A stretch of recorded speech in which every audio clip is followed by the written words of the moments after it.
Dear students, in our previous lecture we have discussed band theory or energy bands in solids, and accordingly we classified solids on the basis of that band theory into conductors, semiconductors and insulators. And we got the answer of the question why certain solids behave as conductors, why some behave as insulators and why some behave as semiconductors. Now, today our topic will be types of semiconductors. लेकिन वो start करने से पहले मैं यहाँ पे एक brief overview दूंगा how energy bands are formed in case of silicon और germanium, because we are having these two semiconductors, silicon and germanium. So how energy bands are formed in case of this silicon and germanium? पहले मैं इसका brief overview दूंगा, उसके बाद हम आ जाएंगे फिर टाइप्स ऑफ सेमीकंडक्टर्स पे. हाँ, अगर हम सिलिकॉन की बात करें या जर्मेनियम की बात करें, लेट्स सपोज सिलिकॉन का एटॉमिक नंबर है 14. इसका जो कॉन्फ़िगरेशन है वो 1s2 2s2 2p6 3s2 and 3p2. This is the configuration of silicon.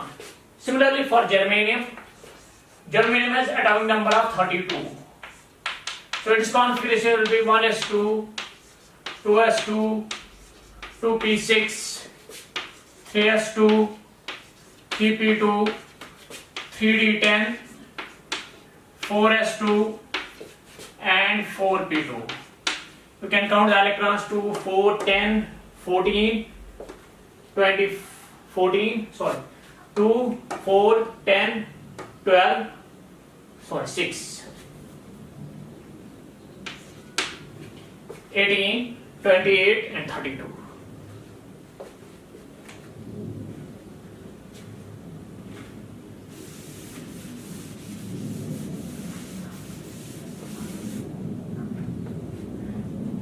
Similarly, germanium has atomic number of 32. The configuration will be 1s2 2s2 2p6 3s2 3p6 3d10 4s2 and 4p2.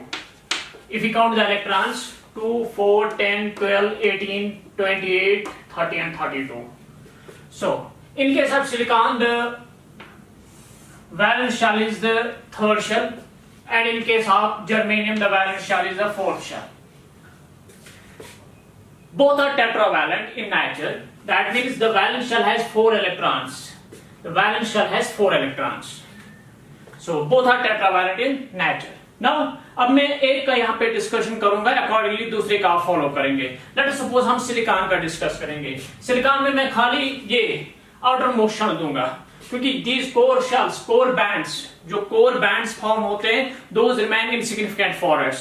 In case of this conduction में जब हम देखते हैं तो जो core bands होते हैं, inner bands जो होते हैं, उनका कोई रोल नहीं रहता है.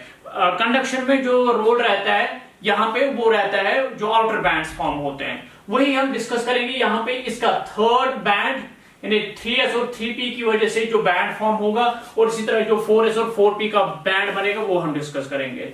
लेट्स सपोज हम पहले इसका देखें सिलिकॉन का. सिलिकॉन में है एक 3p शेल और है 3s शेल. सिलिकॉन की बात है, ये है 3p शेल, ये है 3s शेल.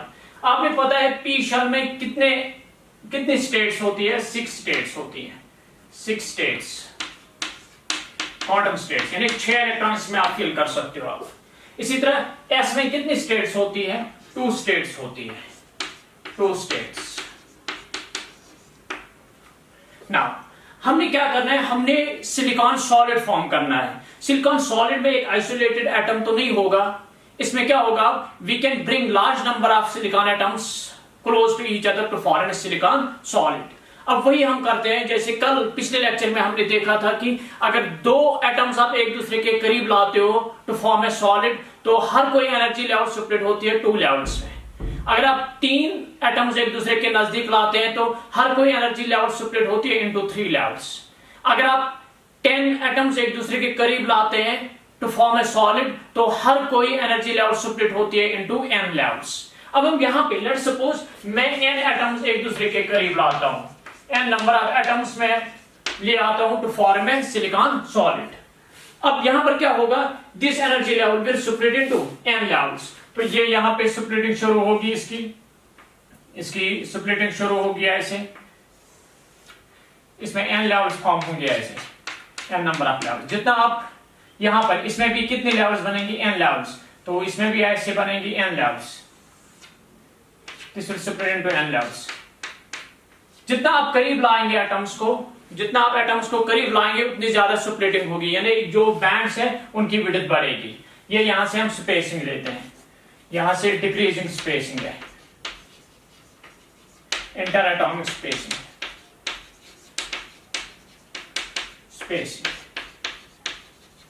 यानी इस तरफ अगर आप जा रहे हैं तो आप स्पेसिंग कम कर रहे हैं, इंटर एटॉमिक स्पेसिंग। अगर आप इस तरफ जा रहे हैं तो इंटर एटॉमिक सेपरेशन जो है वो बढ़ती है। अब मैं क्या करता हूं, मैं इस डायरेक्शन में चला जाऊं, दैट मींस मैं इंटर एटॉमिक सेपरेशन कम करता हूं। जब मैं इंटर एटॉमिक सेपरेशन कम करूंगा तो स्प्लिटिंग ज्यादा होगी, स्प्लिटिंग यहां पे ज्यादा होगी ऐसे।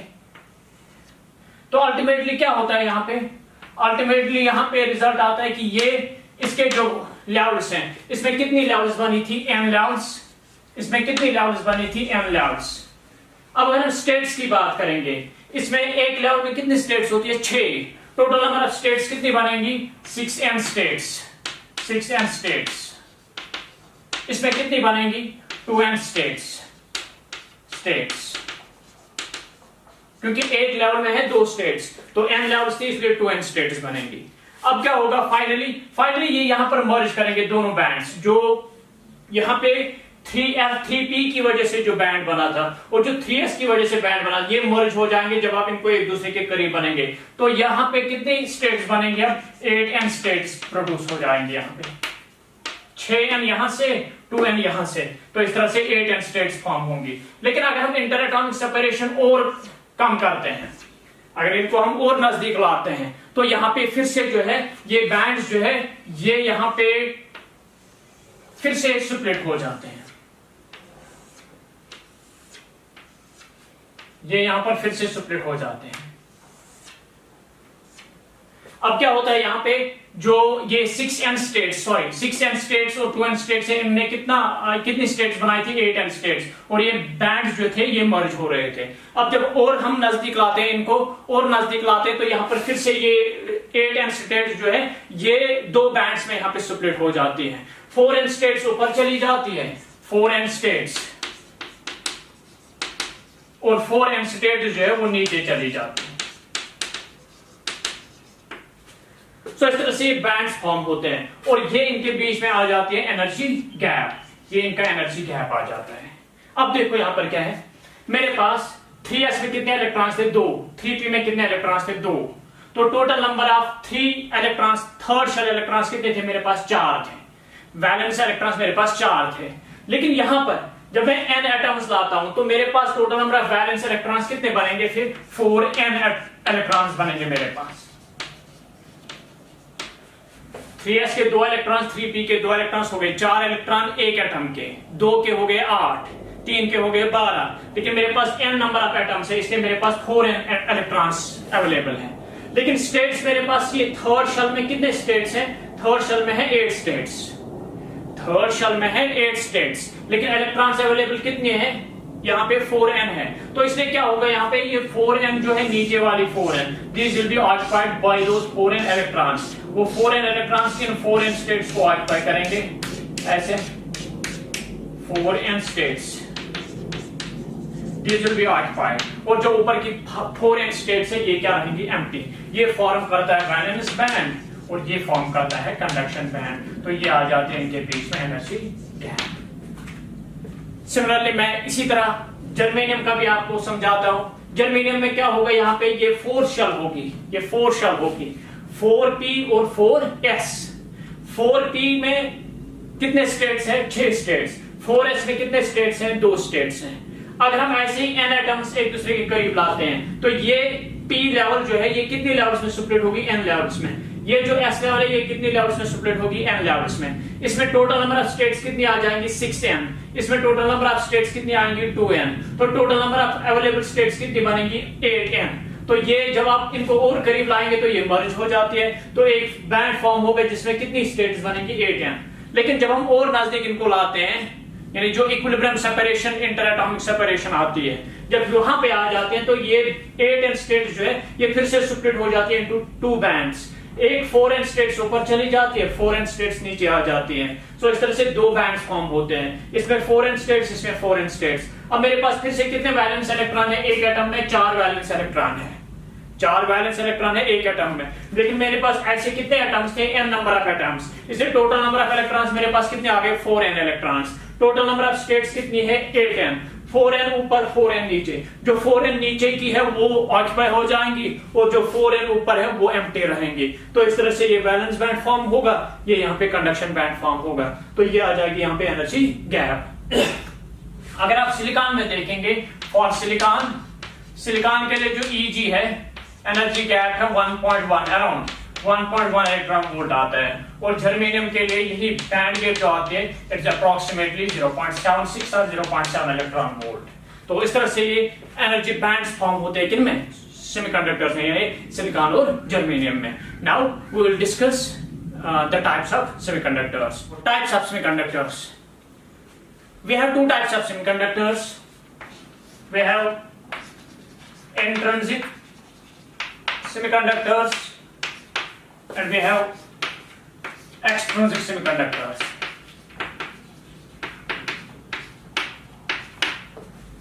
So we have 2 types of semiconductors. First is intrinsic semiconductors and second the extrinsic semiconductors. So we'll discuss them one by one. Let's start with intrinsic semiconductors. Intrinsic semiconductors. So intrinsic semiconductors हम simply define करते हैं, the semiconductors which are free from impurities. So semiconductors free from impurities.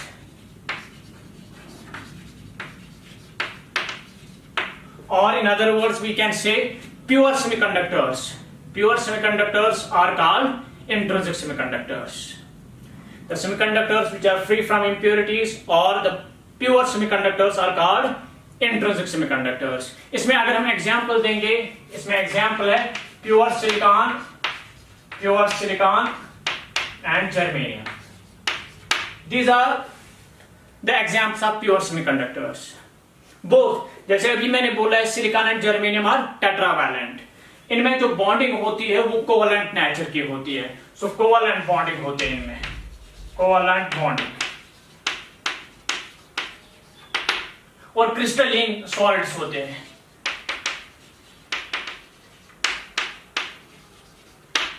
These are having FCC unit cells.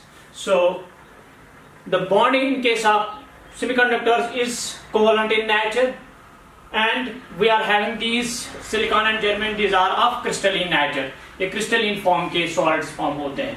Now अब both, यहाँ पे भी आपने देखा both are tetravalent. इसलिए अगर मैं इसका 2 dimensional lattice बनाऊंगा तो वो ऐसे शो होगा.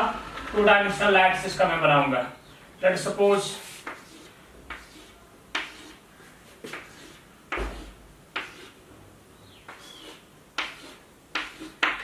ये है टेट्रावैलेंट, 4 इलेक्ट्रॉन्स, वैलेंस इलेक्ट्रॉन्स, इसके भी 4 वैलेंस इलेक्ट्रॉन्स, इसके भी 4 वैलेंस इलेक्ट्रॉन्स, इसके भी 4 वैलेंस इलेक्ट्रॉन्स.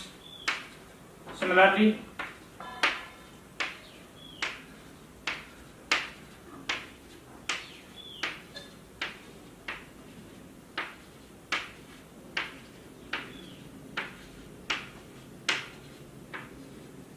नाउ अब क्या होता है यहाँ पे, it will share these electrons with the neighbouring और सराउंडिंग सिलिकॉन और जर्मेनियम एटम्स. ये डिपेंड करेगा आपने इसको सिलिकॉन लिया है कि जर्मेनियम. लेट्स सपोज मैं सिलिकॉन ही लेता हूँ, मोस्टली हम सिलिकॉन ही यूज करते हैं. ऑल्दो मोर एफिशिएंट है जर्मेनियम, लेकिन हम सिलिकॉन ज्यादा यूज करते हैं because silicon industry is well established. Now अब देखो क्या होता है यहाँ पे, it will form covalent bonds with 4 of the neighboring silicon atoms.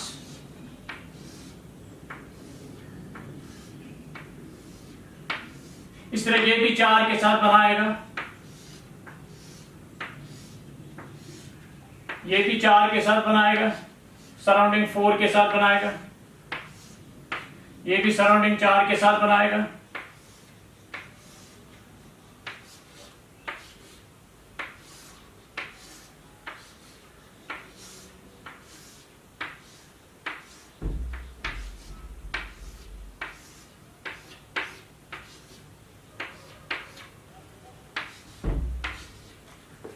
ये ऐसी स्ट्रक्चर जो इसका ये मैंने 2 डायमेंशनल लैटिस का शो किया है. Now that means each silicon or germanium atom it forms covalent bonds with 4 of its neighboring silicon or germanium atoms and hence there are no free electrons available at 0 Kelvin. ये 0 Kelvin की बात है. T is equal to 0 Kelvin.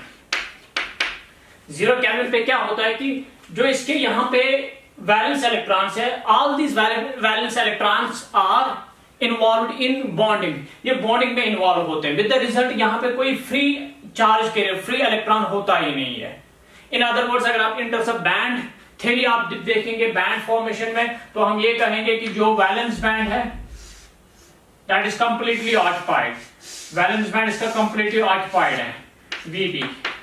और जो इसका conduction band है, conduction band completely empty है CB. Conduction band is completely empty और वैलेंस बैंड जो है वो कंप्लीटली ऑक्युपाइड है. इसलिए यहाँ पे फ्री इलेक्ट्रॉन्स अवेलेबल नहीं है कंडक्शन के लिए. Hence it will behave as insulator at 0 Kelvin. So a pure semiconductor behaves as an insulator at 0 Kelvin. A pure semiconductor behave as an insulator at 0 Kelvin because pure silicon or pure germanium are tetravalent, so it forms covalent bonds, and with the result at 0 Kelvin it forms covalent bonds with 4 neighboring silicon or germanium atoms, and hence there are no free charge carriers available for conduction at 0 Kelvin. Or the valence band is completely occupied and conduction band is completely empty, and hence there will be no free charge carriers available for conduction at 0 Kelvin.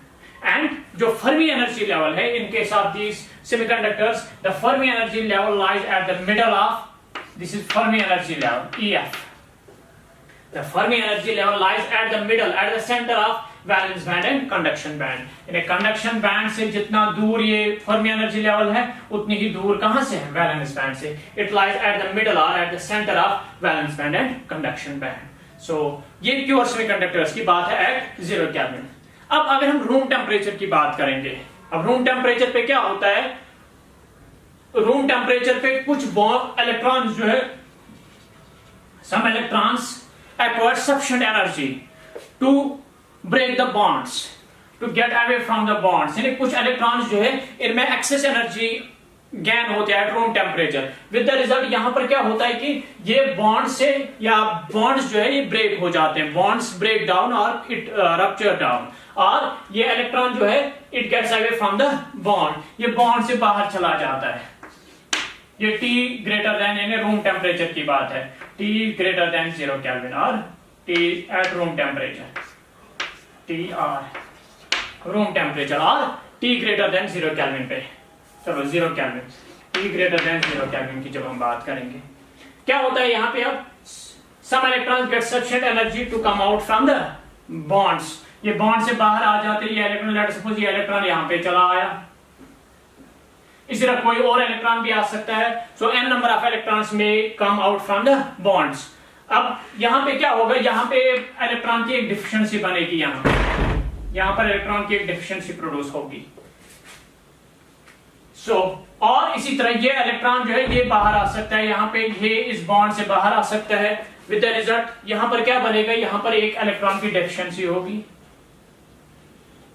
This vacancy of electron in a covalent bond, vacancy of electron in a covalent bond, this is called as hole. इसको हम नाम देते हैं whole.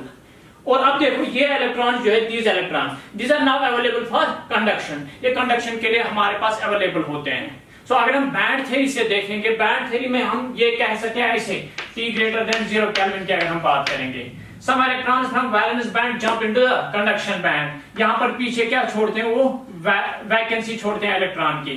ये चला गया यहाँ पे, अब दूसरा इलेक्ट्रॉन चला गया ऊपर, तीसरा इलेक्ट्रॉन चला गया ऊपर. जितने ऊपर इलेक्ट्रॉन जाएंगे उतने नीचे वैकेंसीज बनेंगी, उतनी वैकेंसी नीचे बनेंगी. These vacancies in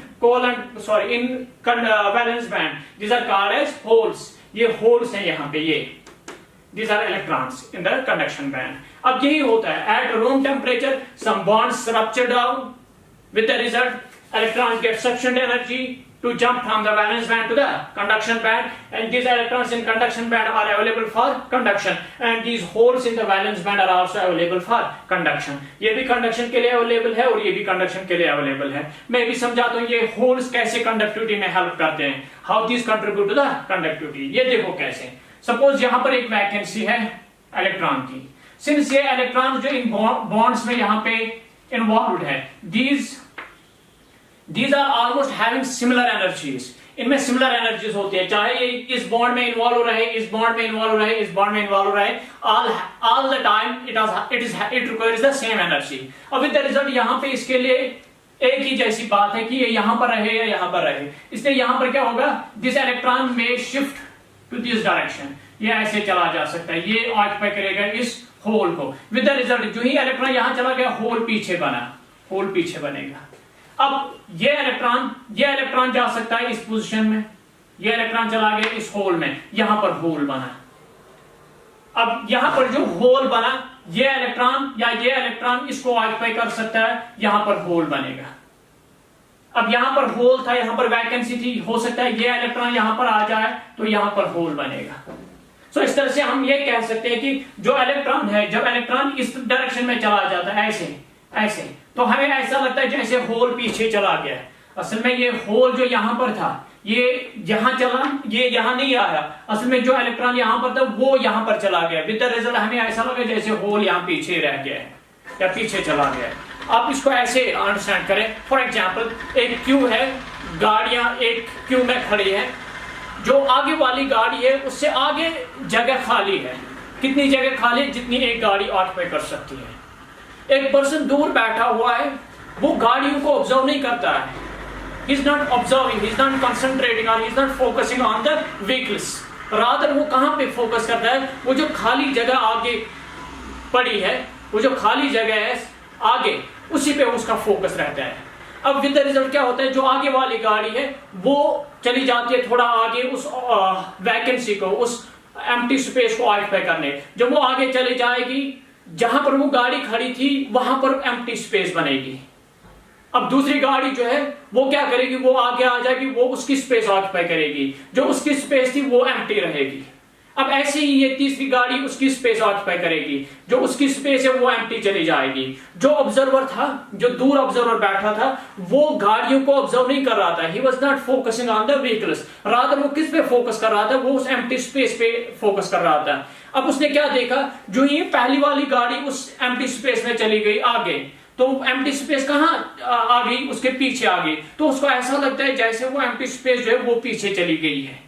जो ही आगे गाड़ियां जाती है वो एम्प्टी स्पेस पीछे चली जाती है. सिमिलरली यहां पर होता है. असल में होल जो है, होल खुद मूव नहीं करता है, इलेक्ट्रॉन मूव करता है from one position to the other position. तो हमें क्या लगता है, हमें ऐसा लगता है कि ये होल जो है जैसे यही रिवर्स डायरेक्शन में चलता है. जैसे फॉर एग्जाम्पल, ये यहां पर था होल, यहां पर था इलेक्ट्रॉन. अब क्या होगा, ये इलेक्ट्रॉन इसको ऑक्यूपाई करेगा यहां पर, तो यहां पीछे वैकेंसी बनेगी. अब दूसरा इलेक्ट्रॉन आ सकता है यहां से, सपोज यहां पर दूसरा इलेक्ट्रॉन था, वो क्या करता है, वो इसको ऑक्यूपाई करने आ जाता है. जब वो यहां पे आ जाएगा तो होल यहां पे बनेगा. तीसरा इलेक्ट्रॉन सपोज यहां पर था, वो इलेक्ट्रॉन आ जाता है इसको ऑक्यूपाई करने, तो जो ही वो यहां ऑक्यूपाई करने आ जाता है, यहां पर पीछे बनेगा होल. अब क्या हुआ था, मोशन, इलेक्ट्रॉन की मोशन ऐसे हो गई थी, इलेक्ट्रॉन्स ऐसे मूव कर रहे थे, तो हमें ऐसा लगता है जैसे ये होल जो यहां पर खड़ा था वो पहले यहां चला गया, उसके बाद यहां गया और अल्टीमेटली वो यहां पहुंचा. तो जैसे दैट मींस जो इलेक्ट्रॉन की डायरेक्शन ऑफ मोशन है, होल की डायरेक्शन ऑफ मोशन उसके अपोजिट आ जाती है. तो इस तरह से ये होल्स जो है this also contribute to the conductivity, क्योंकि वहां पर भी ये चार्ज कैरियर जो है वो फ्लो कर रहे हैं along a particular direction. So this is how these pure semiconductors conduct at room temperature.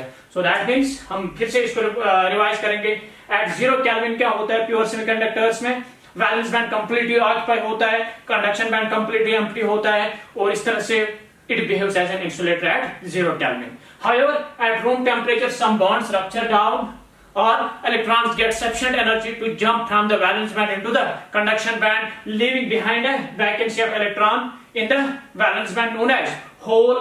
These holes in the valence band and electrons of the conduction band now contribute to the conductivity. So जो Fermi energy level है that lies at the middle of valence band and conduction band, वो at the middle lie करता है Fermi energy level. और इसमें अगर आप देखेंगे जो number of electrons, free electrons in conduction band है Ne, free electron carrier concentration in conduction band, that is equal to the number of hole carrier concentration in valence band. यानी जितने holes नीचे वैलेंस बैंड में है उतने ही electrons किसमें conduction band में. It is concentration of free electrons in number of free electrons per cubic metre और per unit volume. Number of free electrons per unit volume, यानी it will be number of free electrons in conduction electrons, जी free electrons per unit volume. Number per cubic metre. इसी तरह NH क्या है? Number of holes per unit metre और per cubic metre. So number of holes per cubic metre, number of holes per cubic metre और number of holes per unit volume एक ही बात है.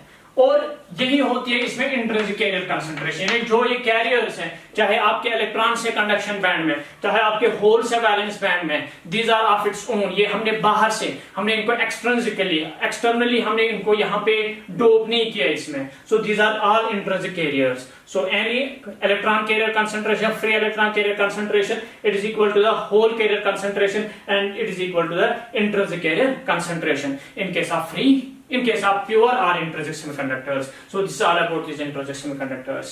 Now we have extrinsic semiconductors. Now let's discuss extrinsic semiconductors. So in case of pure semiconductors or intrinsic semiconductors, we were saying that semiconductors which are free from impurities. Although we cannot have a perfectly pure solid, there are always impurities present in the solids. यहां पे एक level हम define करते हैं. If the impurity level is less than 1 to 10 power 8 pure atoms, they corresponding to 10 power 8 atoms of pure semiconductor, corresponding to 10 power 8 atoms of pure semiconductor. अगर एक impurity atom है या लेस देन 1 इम्प्योरिटी एटम है, हम उसको consider करते हैं as pure. If the impurity level is corresponding to 10 power 8 atoms of pure semiconductor, 1 impurity atom or less than 1 impurity atom, the semiconductor is assumed to be pure. अब यहाँ पे जो extrinsic semiconductors है, extrinsic semiconductors means impure semiconductors, जिनमें आप impurities present होंगी. So those semiconductors are called extrinsic semiconductors. But here impurities are desirable, I mean these are desired impurities. ये desired impurities होनी चाहिए. It is not like कि आप extraction करेंगे इस सॉलिड की, वहां पे जो भी इंप्योरिटीज है फिर आप उस इम्प्योर सॉलिड को कहेंगे कि ये extrinsic semiconductor. Not like that. यहां पर हम इंप्योरिटीज खुद ऐड करते हैं. So we are deliberately adding the impurities to a pure semiconductor. हमारे पास पहले प्योर सेमीकंडक्टर है, उसी में हम डेलिबरेटली एडिशन करते हैं किनका? इंप्योरिटीज का. That deliberate addition of desirable impurities into a pure semiconductor, that is called doping. पहले हम यहाँ पे एक प्रोसेस करते हैं, that is called as doping. Doping means deliberate addition of desirable impurities into a pure semiconductor. अब deliberately add करते हो desirable impurities एक pure semiconductor में, इस प्रोसेस को हम नाम देते हैं डोपिंग. और जो रिजल्टिंग सेमीकंडक्टर हमें मिलता है, जो हमें रिजल्टिंग सेमीकंडक्टर मिलता है, that is called as doped semiconductor और एक्सट्रिंसिक सेमीकंडक्टर. डोप्ड और extrinsic semiconductor. So extrinsic semiconductor हम ये कहेंगे that deliberate addition of desirable impurities into a pure semiconductor is called doping and the resulting semiconductor is called doped or extrinsic semiconductor. अब यहाँ पे जो impurities हम add करते हैं, those are called dopants. The impurities added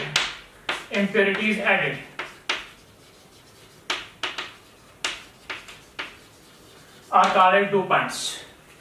सो अब ये dopants की कुछ प्रॉपर्टीज होनी चाहिए। These dopants these should not distort the original lattice. जो हमारा ओरिजिनल लैट्स है, अगर वो एफसीसी स्ट्रक्चर है, वो एफसीसी ही रहना चाहिए। अगर आपने ये डोपेंट्स ऐड किए, उसकी वजह से अगर उसका स्ट्रक्चर चेंज हो गया, बीसीसी हो गया या सीसी हो गया, सिंपल क्यूबिक बना या बॉडी सेंटर्ड बना, तब उसकी प्रॉपर्टीज चेंज हो जाएंगी। लेकिन इन डोपेंट्स की ये प्रॉपर्टीज होनी चाहिए, these should not distort the original lattice. ये ओरिजिनल लैट्स का स्ट्रक्चर जो है उसको चेंज नहीं करने चाहिए। और दूसरा, ये तभी पॉसिबल है कि अगर इनका नंबर बहुत कम है, there the impurity level should be very small, and the number of dopants should be very small. It should be parts per million, ppm. Dopants should not distort the original lacks. It's only possible if the doping concentration, if the impurity concentration is very small, that is ppm, parts per million. That is correspond to 1 million of pure semiconductor atoms if there is one impurity atom. So अब तीसरा ये है कि अगर इनका size जो है, अगर इनका साइज भी ज्यादा आ गया किनसे, प्योर सेमीकंडक्टिंग एटम्स से, तब भी ये डिस्टर्ब करेंगे उस लैटिस को। सो इसलिए यहाँ पे जो डोपेंट्स का साइज होना चाहिए, it should be comparable to the pure semiconducting atom. Now ये डोपेंट्स, जो डोपेंट्स की प्रॉपर्टीज है, अब यहाँ पे जो इंप्योरिटीज है, डोपेंट्स जो है, ये दो टाइप्स के होते हैं। Dopants are of two types के डोपेंट्स हमारे पास अवेलेबल होते हैं, जिनको हम डोप कर सकते हैं, जिनको हम ऐड कर सकते हैं, किसमें, प्योर सिलिकॉन में या प्योर जर्मेनियम में। These are both tetravalent. वो डोपेंट्स कौन कौन से हैं, वो या तो पेंटावैलेंट एटम्स हैं, या ट्राइवैलेंट एटम्स हैं। पेंटावैलेंट में आपके पास है, फॉर एग्जांपल जो नाइट्रोजन फैमिली है, सो वी हैव फास्फोरस है, आर्सेनिक है, एंटीमोनी है, बिस्मथ है। अगर आप ये ऐड करेंगे प्योर सेमीकंडक्टर को, तो रिजल्टिंग सेमीकंडक्टर बनेगा एक्सट्रिंसिक सेमीकंडक्टर। इसी तरह ट्राइवैलेंट इंप्योरिटीज है, एल्युमिनियम है, गैलियम है, इंडियम है, थैलियम एक्सेट्रा। अगर आप ये ट्राइवैलेंट इंप्योरिटीज ऐड करेंगे तो ये भी एक डोपेंट ही है। सो इस तरह से हमें मिलेगा क्या, extrinsic semiconductor. So extrinsic semiconductor can be obtained by doping or by adding pentavalent impurities or trivalent impurity atoms to a pure semiconductor. So accordingly, अगर आप pentavalent impurities ऐड करते हो तो हमें एक टाइप ऑफ सेमीकंडक्टर मिलेगा। अगर हम ट्राइवैलेंट इंप्योरिटीज ऐड करते हैं, जो हमें एक्सटर्नल सेमीकंडक्टर मिलता है, उसकी प्रॉपर्टीज थोड़ी डिफरेंट आ जाती है। सो इसलिए हम कहेंगे जो एक्सटर्नल सेमीकंडक्टर्स हैं, these will be of two types on the basis of the types of dopants. On the basis of types of dopants, जो एक्सटर्नल सेमीकंडक्टर्स हैं, इनके हमें दो टाइप्स मिलेंगे। एक वो टाइप जहां पर इंप्योरिटी एटम्स आप कौन से ऐड करेंगे, पेंटावैलेंट इंप्योरिटी एटम्स। दूसरा टाइप वो होगा जहां पे आप इंप्योरिटी एटम्स प्योर सेमीकंडक्टर में कौन से ऐड करेंगे, trivalent impurity atoms. So external semiconductors are of two types. Now so पहले अगर हम इसको देखें, doping, the deliberate addition of desirable impurities into a pure semiconductor is called doping. Resulting semiconductor is called doped or extrinsic semiconductor, and the impurities added are called dopants. Dopants should not distort the original lacks of the semiconductor, pure semiconductor. Their number should be very small. It should be in parts per million. Their size should be comparable to the pure semiconducting atom, that of germanium or silicon. And such properties are held by these pentavalent impurity atoms, that is phosphorus, arsenic, antimony, bismuth, etc. Or we can add trivalent impurity atoms, that is aluminum, gallium, thallium, and indium, etc. So the resulting semiconductors, by the addition of these impurity atoms, pentavalent or trivalent impurity atoms, are called extrinsic semiconductors. But on the basis of the impurity added, whether it is pentavalent impurity or it is trivalent impurity, semiconductors will be of, extrinsic semiconductors will be of two types. So types of extrinsic semiconductors.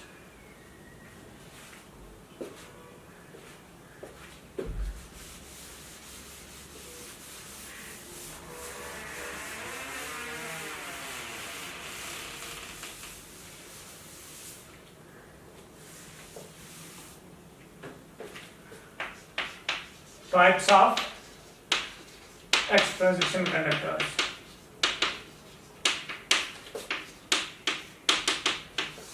We're having two types of extrinsic semiconductors. First one, we are having N type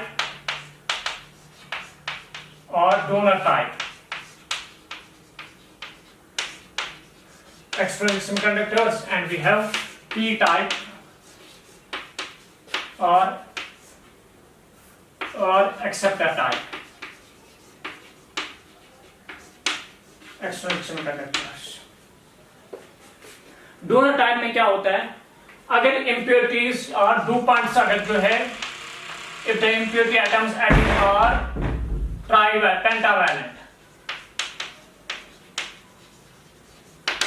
if the pentavalent like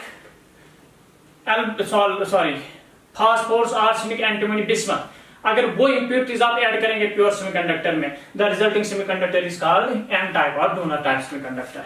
इसी तरह अगर आप impurities add करेंगे कौन से, trivalent, if the impurity atoms added are trivalent like gallium, aluminium, gallium, indium, thallium, जो resulting semiconductor आएगा वो बनेगा क्या, एक्सेप्टर टाइप और पी टाइप.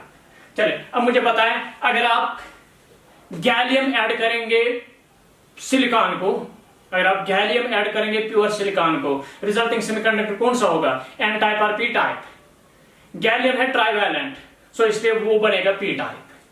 अगर हम एंटीमोनी ऐड करेंगे टू जर्मेनियम, अगर एंटीमोनी आप ऐड करेंगे to pure germanium, resulting semiconductor क्या होगा, एन टाइप, क्योंकि एंटीमोनी जो है दैट इज पेंटावैलेंट. सो इस तरह से ये हो गया. अब इसके बाद जो यहां पर है, लेट्स सपोज ये है यहां पर ऐसे टू डायमेंशनल लैग्स, ये सिलिकॉन या जर्मेनियम आपकी मर्जी है.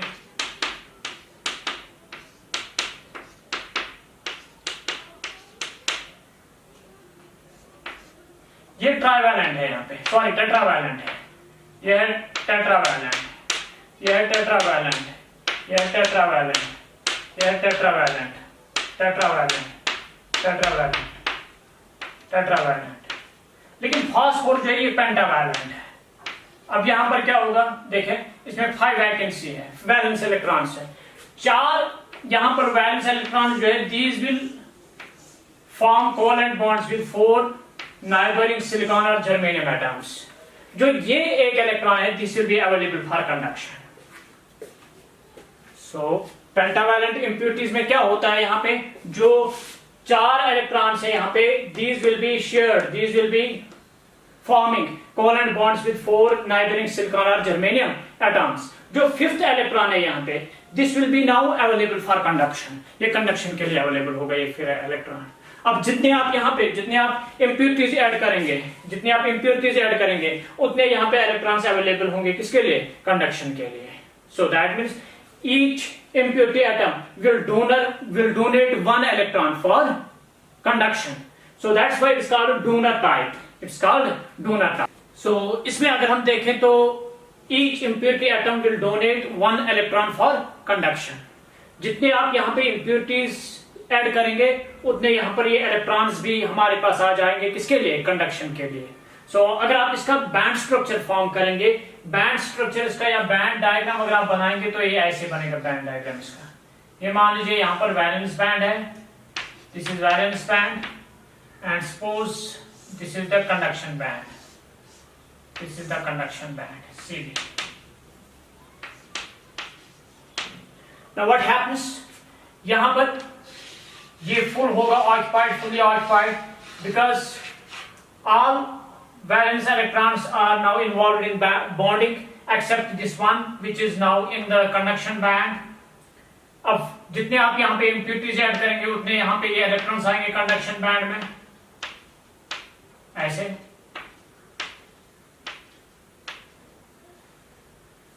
So that means in case of this n-type semiconductors, in case of n-type semiconductors, जो free electron carrier concentration है, जो free electron carrier concentration है, that is approximately equal to the donor concentration. That means the number of donor impurities per unit volume. जितने आप यहाँ पे donor impurities add करेंगे, almost उतने free electrons किसमें मिलेंगे, conduction band में. अब in addition of this, suppose यहाँ पे some bonds rupture down, कुछ bonds break हो गए तो उनकी वजह से electrons will now be available for conduction, यानी वो इलेक्ट्रॉन्स कहाँ चले जाएंगे, कंडक्शन बैंड में, और पीछे छोड़ेंगे होल्स किसमें, वैलेंस बैंड में. some bonds, some electrons will jump to the conduction band. जो वो ऊपर चले गए, नीचे क्या छोड़ा उन्होंने नीचे छोड़े हैं यहाँ पे होल्स. लेकिन ज्यादा यहाँ पर कंसंट्रेशन इलेक्ट्रॉन्स की होगी कि होल्स की होगी? डेफिनेटली इलेक्ट्रॉन्स की, क्योंकि इलेक्ट्रॉन्स यहाँ पे एक तो ये होल्स जितने आएंगे उतने इलेक्ट्रॉन्स ऊपर चले जाएंगे, तो वो कंपेंसेट हो गए. In addition of those electrons, वहां पर किसकी वजह से इलेक्ट्रॉन्स आ जाएंगे, जो ये इम्प्योरिटी और डोनर इम्प्योरिटी जो हम यहाँ पे देते हैं, उन डोनर इम्प्योरिटीज की वजह से यहाँ पे आ जाते हैं एक्स्ट्रा इलेक्ट्रॉन्स. तो इसमें क्या होगा, Ne electron carrier concentration, free electron carrier concentration, it will be very very greater than NH whole carrier concentration. Like in intrinsic semiconductors, intrinsic semiconductors में क्या था, वहां पे जितने इलेक्ट्रॉन कैरियर कंसंट्रेशन थी उतनी ही क्या थी, होल कैरियर कंसंट्रेशन. लेकिन इंट्रिंसिक एक्सट्रिंसिक सेमीकंडक्टर्स में जो हमने लिया है एन टाइप, एन टाइप में ये इक्वल नहीं होंगे. Ne is not equal to NH, rather Ne greater than होगा किससे, NH से. Ne will be very very greater than NH, यानी मेजॉरिटी कैरियर कंसंट्रेशन यहाँ पर क्या है, electrons are the majority carrier concentrations, और माइनॉरिटी में क्या है, यहाँ पे holes are the minority carrier concentration. So electrons are majority carrier concentrations and holes are the minority carrier concentration, minority carrier charge. तो ये हो गया यहाँ तक. अब इसी तरह इसमें जब आएंगे हम पी टाइप में, पी टाइप में क्या होता है कि यहां पे सपोज ये 2 डायमेंशनल लाइट्स मैंने बनाया, 2 डायमेंशनल लाइट्स है इसका. अब ये यहां पे सपोज एल्युमिनियम मैंने ऐड किया है, ये सिलिकॉन है, silicon silicon silicon silicon silicon silicon silicon. तो ये लेकिन यहां पे अब ट्राइवैलेंट है. अब ये सारे जो है सिलिकॉन या जर्मेनियम, ये क्या है, टेट्रावैलेंट है, ये टेट्रावैलेंट है.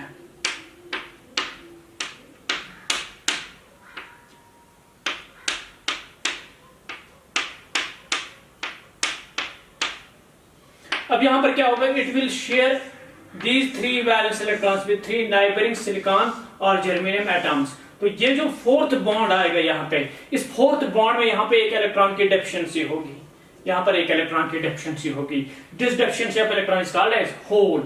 तो दैट मींस यहाँ पर अब एफिनिटी रहेगी, यहाँ पे इसकी एफिनिटी रहेगी टू एक्सेप्ट एन इलेक्ट्रॉन, एक इलेक्ट्रॉन को एक्सेप्ट करने की यहाँ पे इसमें एफिनिटी रहेगी, इसलिए इसको हम नाम देते हैं acceptor type. That's why it's called acceptor type semiconductor. So इसमें अब होल्स कितने होंगे यहाँ पे, इसमें अब जो इम्प्योरिटी एटम्स है, इसमें जो डोपेंट्स है वो है ट्राइवैलेंट इम्प्योरिटी एटम्स, और इन ट्राइवैलेंट इम्प्योरिटी एटम्स को हम नाम देते हैं यहाँ पर एक्सेप्टर इम्प्योरिटीज, एक्सेप्टर इम्प्योरिटीज. यहाँ पे इनको हम नाम देते हैं, जो पेंटावैलेंट इम्प्योरिटीज मैंने दिए यहाँ पे, इनको हम नाम देते हैं donor impurities, because these donate electron for conduction. यहाँ पर इसमें एफिनिटी रहती है तो एक्सेप्टर इलेक्ट्रॉन, इसलिए इसको हम नाम देते हैं एक्सेप्टर इम्प्योरिटी. अब इसमें ज्यादा होल्स आएंगे कि इलेक्ट्रॉन्स आएंगे. लेट्स सपोज यहाँ पर मैं इसका बैंड बनाता हूँ, ये है इसका वैलेंस बैंड, ये है इसका कंडक्शन बैंड. देखो यहाँ पर ऑलरेडी होल्स अवेलेबल है, जितने आप यहाँ पे इम्प्योरिटी ऐड करेंगे उतने यहाँ पे होल्स आएंगे, उतने यहाँ पे होल्स आएंगे. सो दैट मीन्स जो यहाँ पर NH है, NH whole carrier concentration, that will be approximately equal to acceptor carrier concentration, Na acceptor carrier concentration है, जितनी आप impurities यहाँ पर ऐड करेंगे वो आ जाएगा यहाँ पे. सो अब इसमें ज्यादा होल्स आएंगे क्या इलेक्ट्रॉन्स आएंगे, डेफिनेटली इसमें holes NH will be very very greater than Ne, क्योंकि सपोज कुछ बॉन्ड्स ब्रेक हो गए, कुछ बॉन्ड्स ब्रेक हो गए तो इलेक्ट्रॉन चले गए किसमें, कंडक्शन बैंड में. लेकिन जितने इलेक्ट्रॉन्स ऊपर चलेंगे उतने एक्स्ट्रा होल्स बनेंगे यहाँ पे. ओवरऑल अगर आप देखेंगे ज्यादा नंबर किनका होगा, होल्स का. इसलिए यहाँ पर जो मेजॉरिटी कैरियर्स हैं वो है होल्स और माइनॉरिटी कैरियर्स है इलेक्ट्रॉन्स. इसमें क्या था, मेजॉरिटी कैरियर्स वर इलेक्ट्रॉन्स और माइनॉरिटी कैरियर्स वर होल्स. सो ये यहाँ पे आ गया इनके साथ पी टाइप. सो पी टाइप में भी आपने देखा Ne और NH इक्वल नहीं होते हैं जैसे किसमें, इंट्रिंसिक सेमीकंडक्टर्स में होते हैं. रादर यहाँ पे क्या होता है, होल कैरियर कंसंट्रेशन ज्यादा होती है किससे, इलेक्ट्रॉन कैरियर कंसंट्रेशन से. अब यहाँ पर ये जो इम्प्योरिटीज मैंने ऐड किए, डोनर इम्प्योरिटीज, इनकी जो एनर्जी लेवल्स आती है वो एनर्जी लेवल्स आती है यहाँ पे, these lie very close to the conduction band, bottom of conduction band. These are called donor layers. So there are donor energy layers very close to the bottom of conduction band of the donor impurity atoms. There are donor energy layers of the donor impurity atoms very close to the conduction band. इसमें क्या होता है? There are vacant energy layers of the impurity atoms very close to the valence band. ये these are called as acceptor layers. EA acceptor layers very close to top of valence band. इसमें आती है donor energy levels very close to bottom of conduction. ये donor levels किन की होती है? Impurity atoms की होती है. ये एक्सेप्टर लेवल्स यहाँ पर किन की होती है? डोनर एक्सेप्टर इम्प्योरिटी एटम्स की होती है. तो अब इसमें क्या होता है कि जो यहाँ पे अब फर्मी एनर्जी लेवल है, Fermi energy level shift is very close to valence band, sorry conduction band, EF Fermi energy level. Fermi energy level अब मिडल में नहीं रहती है, जैसे किसमें था? Pure semiconductor. प्योर सेमीकंडक्टर में एट द मिडल लाई करता था, लेकिन एन टाइप में Fermi energy level shift is closer to conduction band. इसमें क्या होता है कि वैलेंस बैंड के करीब आ जाता है वो EF. Fermi energy level shift is closer to the valence band. Pure semiconductor में कहां पर थी? मिडल में. लेकिन पी टाइप में कहां पे होती है? Very close to valence band. इसमें एन टाइप में कहां होती है? Very close to bottom of conduction band. So both these n type and p type, here the majority carriers are holes. Holes इसमें majority carriers है electron. Electrons are negatively charged particles, इसलिए इसको हम n means negative. So negatively charged particles यहाँ पे majority में होते हैं, इसलिए यहाँ पर इसको हम नाम देते हैं n type. इसमें hole है. Hole is a virtual positive charge, क्योंकि vacancy of electron means deficiency of electron means positive charge. So ये वर्चुअल पॉजिटिव चार्ज है, इसलिए यहाँ पर P टाइप है, P positive. So P type and N type, both N type and P type are electrically neutral. ये negatively charge नहीं होता है, ये पॉजिटिवली चार्ज नहीं होता है, ये इलेक्ट्रिकली न्यूट्रल होते हैं. देखो कैसे. इसमें आपने सपोज आपने एक सिलिकॉन एटम बाहर निकला, सपोज या आपने इसमें सिंपली एक इम्प्योरिटी एटम ऐड किया. आपने इम्प्योरिटी में क्या ऐड किया? फास्फोरस. फास्फोरस में जितने इलेक्ट्रॉन्स है उतने ही प्रोटॉन्स हैं. लेट्स सपोज फास्फोरस का एटॉमिक नंबर है 15, so it has 15 electrons and 15 protons. तो नेट चार्ज आपने कितना दिया? इसमें 0. सो इसमें नेट चार्ज आपने 0 ऐड किया, इसलिए ये इलेक्ट्रिकली जैसे पहले न्यूट्रल था, इसके बाद भी इलेक्ट्रिकली न्यूट्रल रहेगा. इसी तरह जब आपने इसमें एल्युमिनियम ऐड किया, एल्युमिनियम आपने 13 इलेक्ट्रॉन्स और 13 प्रोटॉन्स ऐड किए हैं. तो आपने इसमें 13 इलेक्ट्रॉन्स और 13 प्रोटॉन्स ऐड किए, नेट चार्ज आपने 0 इसको दिया है. सो इट्स इलेक्ट्रिकली न्यूट्रल, क्योंकि यहाँ पे इलेक्ट्रॉन लॉस नहीं होता है, या इलेक्ट्रॉन गैन नहीं होता है. रादर यहाँ पे हम एडिशन करते हैं एटम्स का एडिशन करते हैं, तो एटम एडिशन की वजह से चार्ज पे कोई इफेक्ट नहीं होगा, क्योंकि एटम में जितना पॉजिटिव चार्ज होता है उतना ही नेगेटिव चार्ज होगा. सो इसलिए these are electrically neutral. This is all about this extrinsic semiconductors. Now we have here conductivity of these conductivity of semiconductors. So before discussing the conductivity of these semiconductors, let me introduce you here a very important concept regarding this electron and hole carrier concentration. In case of pure semiconductors, we were having Ne is equal to Nh is equal to Ni, intrinsic carrier concentration.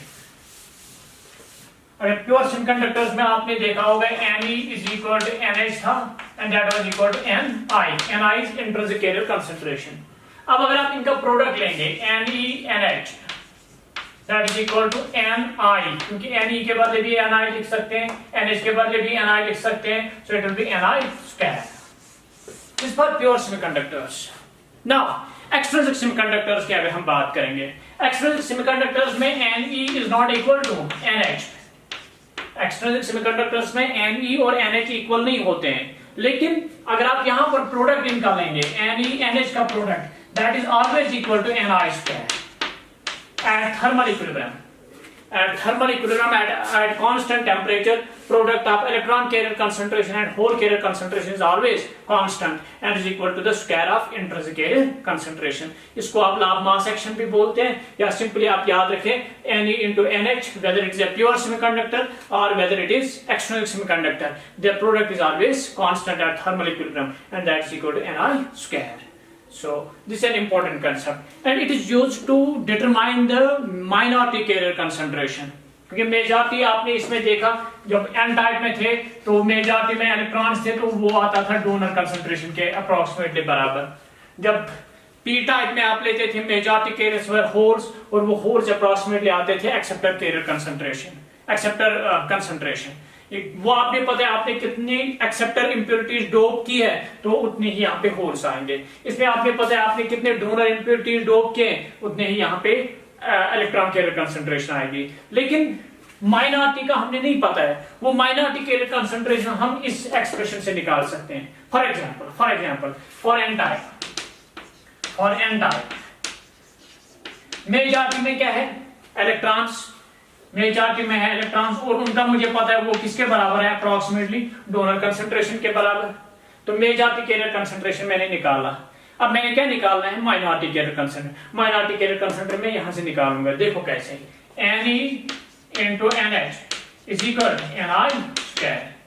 Minority क्या है whole, so NH will be equal to Ni square divided by Ne और Ni square divided by Ne कितना होता है यहाँ पे donor concentration Np। So this is how you can determine the minority carrier concentration। Similarly इसमें P type में क्या लिखेंगे NeNH is equal to Ni square। Now P type में मेजॉरिटी क्या है holes, so for P type majority है holes, minority में क्या है electrons, electron carrier concentration will be Ni square by NH। Now इसमें मुझे पता है Ni square NH कितना है approximately Ne, hole carrier concentration है approximately donor concentration sorry acceptor concentration के बराबर। तो इस तरह से मैं माइनॉरिटी कैरियर कंसंट्रेशन यहां से निकाल सकता हूं। So that means you will always remember that product of electron carrier concentration and whole carrier concentration is always constant and is equal to the square of intrinsic carrier concentration, that is Ne into NH is equal to Ni square। This is all about this these N type and P type semiconductors। So we have both intrinsic semiconductors and extrinsic semiconductors electrically neutral। So N type में majority are electrons, इसमें majority are holes, इसमें minority holes हैं, इसमें minority electrons है। इसमें extra energy levels आती हैं N type में, donor energy levels very close to bottom of conduction band. इसमें एक्स्ट्रा एनर्जी लेवल्स आती है acceptor energy levels, acceptor impurities very close to the bottom top of valence band. इसमें Fermi energy shift होती है closer to conduction band, इसमें Fermi energy shift होती है closer to valence band. इसमें impurity atoms होते हैं पेंटावैलेंट, इसमें इंप्योरिटी एटम्स होते हैं ट्राइवैलेंट। इसमें इंप्योरिटी एटम्स को हम नाम देते हैं डोनर टाइप इंप्योरिटीज, इसमें हम नाम देते हैं इंप्योरिटीज को एक्सेप्टर टाइप इंप्योरिटीज। सो इसमें जो इंप्योरिटीज है इसमें आएंगी phosphorus, antimony, bismuth, arsenic extra. इसमें जो आएंगे फिर भी aluminium, gallium, thallium, indium extra. So this is all about these types of semiconductors। Now we have conductivity of semiconductors।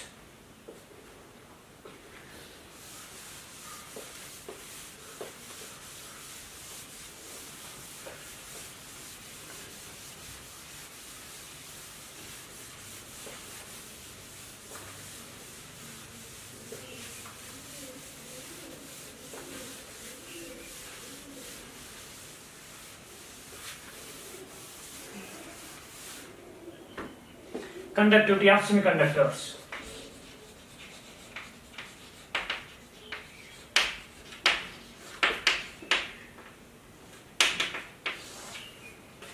देखो let's have a semiconducting block. ये मान लीजिए एक सेमीकंडक्टिंग ब्लॉक है of length L, cross sectional area A।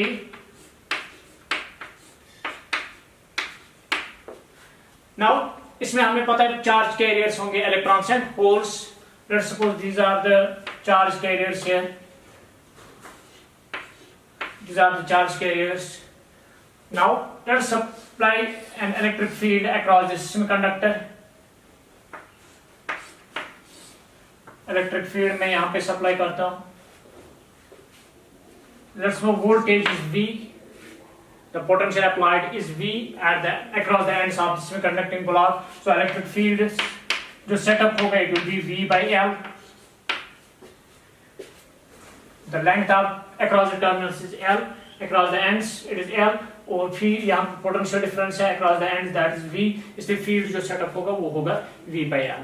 Now अब देखो जब हम फील्ड अप्लाई करेंगे तो electrons will move opposite to the direction of applied field, क्योंकि फील्ड की डायरेक्शन होती है from positive to negative. Field की डायरेक्शन यहाँ पर जो फील्ड की डायरेक्शन है वो ऐसे होगी, फील्ड ऐसे आएगा यहाँ पे.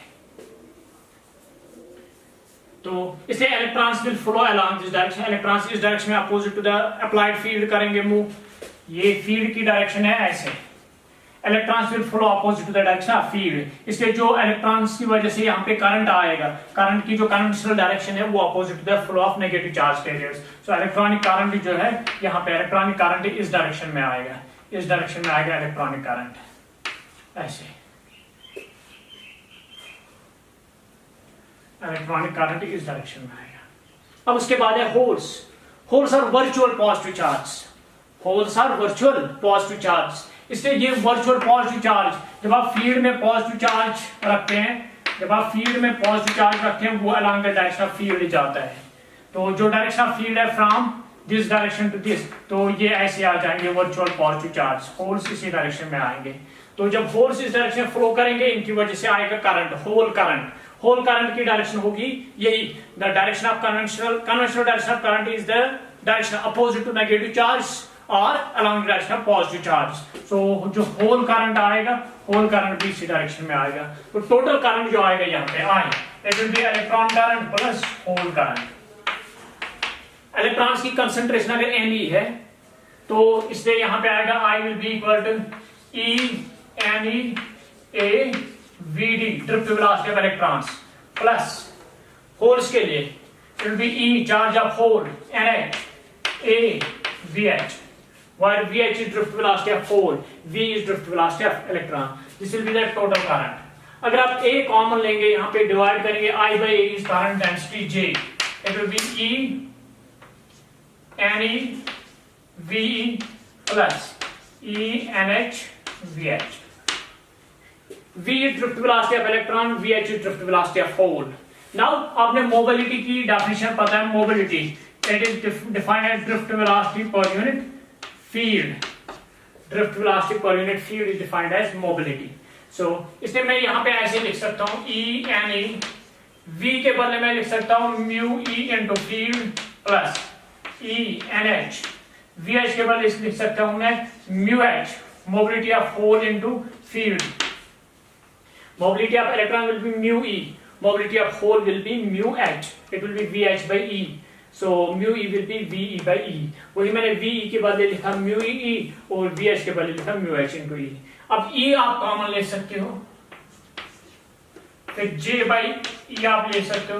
It is E Ne mu E plus E NH mu H. अगर आपको याद होगा Ohm's law, J is equal sigma E. Ohm's law in vector form or microscopic form, J is equal to sigma E. So J by E will be sigma. J by E will be sigma. So conductivity will be equal to E Ne mu E plus E NH mu H. This is the conductivity of semiconductors. Now for pure semiconductors. अगर हम pure semiconductors की बात करेंगे या intrinsic semiconductors की बात करेंगे, intrinsic semiconductors, हमने पता है Ne is approximately equal to NH and is equal to Ni. तो इसमें क्या आएगा फिर कंडक्टिविटी E Ne के बदले Ni में लिखूंगा mu E plus E NH के बदले में Ni लिखूंगा mu H और sigma will be equal to E Ni mu E plus mu H. Resistivity will be its reciprocal 1 by sigma, that will be equal to 1 by E Ni mu E plus mu H. So resistance आप लिख सकते हो rho is equal R is equal to rho L by E. Accordingly आप resistance भी निकाल सकते हैं. हाँ, अगर आप एक्सटर्नल सेमीकंडक्टर्स की बात करेंगे, एक्सटर्नल सेमीकंडक्टर्स की, अगर हम पहले N टाइप की बात करेंगे, N टाइप में मेजर ऑफ द कैरियर्स क्या होते हैं? Electrons. Ne which is approximately equal to donor concentration, that is very greater than hole concentration. इसलिए होल का कंट्रीब्यूशन यहाँ आप नेग्लेक्ट कर सकते हो. आप In case of N type semiconductors, whole current आप नेगलेक्ट कर सकते हैं, क्योंकि यहाँ पे इलेक्ट्रॉन का कैरियर कंसंट्रेशन बहुत ज्यादा होती है होल कैरियर कंसंट्रेशन से, इसलिए होल का कंट्रीब्यूशन आप नेगलेक्ट कर सकते हो। इसमें जो सिग्मा आप लिख सकते हो, it will be E N E mu E plus E N H mu H. ये टर्म जो है ये आप ड्रॉप कर सकते हो एन टाइप में, और it will be written as approximate E N D mu E, क्योंकि एन ई के बदले एन डी लिख सकते हो आप। So similarly for P type में अगर आप लिखना चाहेंगे कंडक्टिविटी, हमने पता है उसमें NH that is approximately equal to N acceptor concentration, that is the majority carrier current, that is very greater than electron carrier concentration Ne। तो इसलिए यहां पे आप इलेक्ट्रॉन का कंट्रीब्यूशन इसमें ड्रॉप कर सकते हो आप पी टाइप में। So it will be then sigma will be equal to E NH mu H और E Na mu H। So this is all about the conductivity of these semiconductors। अब देखो semiconductors में क्या है, with increase in temperature drift velocity, चलिए मैं यहाँ पे जाता हूँ, drift velocity और mobility जो है ये डिक्रीज हो जाती है, drift velocity और mobility डिक्रीज हो जाती है with increase in temperature, लेकिन with increase in temperature जो concentration है carrier concentration वो increase हो जाती है, क्योंकि ज्यादा बॉन्ड्स ब्रेक हो जाएंगे, ज्यादा इलेक्ट्रॉन्स जाएंगे कंडक्शन बैंड में, ज्यादा इलेक्ट्रॉन्स और होल्स बनेंगे, इसलिए वहां पे कंडक्टिविटी इंक्रीज होती है with increase in temperature in case of semiconductors. अब कंडक्टर्स में भी यही होता है, कंडक्टर्स में ये इंक्रीज हो जाता है, लेकिन ये ऑलरेडी बहुत ज्यादा होता है, कंडक्टर्स में कैरियर कंसंट्रेशन ऑलरेडी बहुत ज्यादा होती है, इसलिए अगर आप उसमें थोड़ा सा एडिशन इंक्रीज और करते हैं तो उसकी वजह से उसमें कोई इफेक्ट दिखने को नहीं मिलता है। So rather वहां पे किसका ज्यादा इफेक्ट रहता है, decrease in this mobility. In case of conductors with increase in temperature mobility या ड्रिफ्ट वेलोसिटी डिक्रीज हो जाती है, इसलिए वहां पे कंडक्टिविटी डिक्रीज हो जाती है। लेकिन इन केस ऑफ सेमीकंडक्टर्स यहां पे डोमिनेट रहता है ये carrier concentration, the increase in carrier concentration dominates the decrease in mobility और drift velocity, with the result with increase in temperature the conductivity increases in case of semiconductors. So this is all about this part wherein we discussed semiconductors, its types, both intrinsic as well as extrinsic semiconductors, and then we also stated the conductivity in case of these semiconductors. In next lecture we'll be starting with this PN junction diode or semiconductor devices. Now earlier we were having intrinsic semiconductors, वहां पे जितने भी career concentration थी that was of its own, वहां पे हमारा कोई control नहीं रहता था। लेकिन जब हम एक्सट्रिंसिक सेमीकंडक्टर्स में देखते हैं, now you can control the conductivity, आप कंट्रोल कर सकते हो कंडक्टिविटी को, आप दोनों केस में कंडक्टिविटी कंट्रोल कर सकते हो बाय चेंजिंग दिस डोपिंग। जब आप डोपिंग चेंज करते हैं तो आप यहाँ पे कंडक्टिविटी चेंज करेंगे accordingly. So we have now got the full control on this semiconductors, now we can play with this devices. अब हम इनके साथ यहाँ पे we can try to utilize them as much as we can. So that's how this semiconductor the study of these semiconductor devices have now revolutionized the whole technology in our day-to-day lives. Like earlier you were having a computer which was of the size of a big building and were having very few functions, लेकिन आजकल जो आप देखते हो mobile phone या आजकल जो computer है that is very smaller in size, so और वो बहुत ज्यादा functions वहां पे परफॉर्म करता है। so that's only because of this semiconductor technology, इस semiconductor या solid state या material science जो हम पढ़ते हैं इसकी वजह से ये possible हुआ है। now you will see how we can use these semiconductors to form different devices, semiconductor devices। so क्योंकि यहाँ पे डोनर कंसंट्रेशन एक्सेप्टर कंसंट्रेशन जब आप चेंज करेंगे तो कंडक्टिविटी चेंज हो जाएगी। सो दैट मीन्स जो आपको डिजायर्ड कंडक्टिविटी चाहे आप अकॉर्डिंगली यहाँ पे डोपिंग करेंगे, आप अकॉर्डिंगली यहाँ पे इम्प्योरिटीज ऐड करेंगे, इस तरह से हम इनको कंट्रोल कर सकते हैं। So now one question I will ask you, what is the role of doping? Doping का क्या रोल रहता है? जो आप डोपिंग करते हो इसका क्या रोल रहता है? इट कंट्रोल्स और इट इंक्रीजेस द कंडक्टिविटी, ये कंडक्टिविटी को इंक्रीज करता है। So doping increases the conductivity of a pure semiconductor. That's all about these semiconductors. Okay, thanks.